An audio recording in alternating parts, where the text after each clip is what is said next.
একটি সেটকে আমরা কি করব, দ্বিতীয় বন্ধনীর মধ্যে আবদ্ধ করব।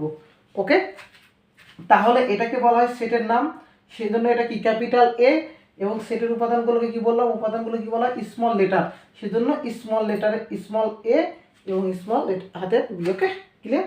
এখন উপাদান বলতে কি বোঝানো হয়, তো এখানে এই যে এ একটি সেট এবং এর ভেতর এ এবং বি দুইটি উপাদান রয়েছে, এ একটি সেট এবং এর ভেতর উপাদান এ বি, তাহলে এই এ এবং বি এটাকে বলা হয় কি উপাদান। ওকে, এ এবং এই দুটাকে কি বলা হয় উপাদান। তাহলে এখান থেকে আমরা এটাকে লিখতে পারবো,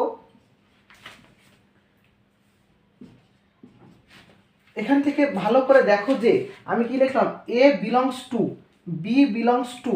ওকে, এই যে এ এবং এই যে B, A belongs to, B belongs to, এখানে সেটের নামটা কি A, B belongs to A. Okay, small letter A belongs to capital letter A, B small letter B belongs to capital letter A. Okay, অর্থাৎ এইটাকে আমরা যখন আমরা এই দুটাকে যখন আমরা পড়বো, আসলে বলবো তো ইংলিশে, আর যখন আমরা বলবো এটাকে এইভাবে লিখবো, এ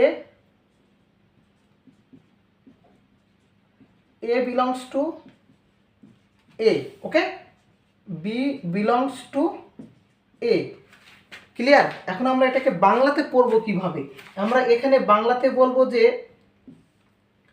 a small A capital A এর সদস্য, কি বললাম, স্মল এ ক্যাপিটাল এর সদস্য, সেম ভাবে স্মল লেটার এ ক্যাপিটাল লেটার এ এর সদস্য, এইভাবে আমরা এটাকে বাংলাতে পড়বো। ওকে, এইভাবে আমরা কি করব, বাংলাতে পড়বো। এই ছিল আমাদের পড়ার নিয়ম। এখন প্রশ্ন আমি একটা করলাম যে এখানে C element, C belongs to A, কি বললাম, সি বিলংস টু এ।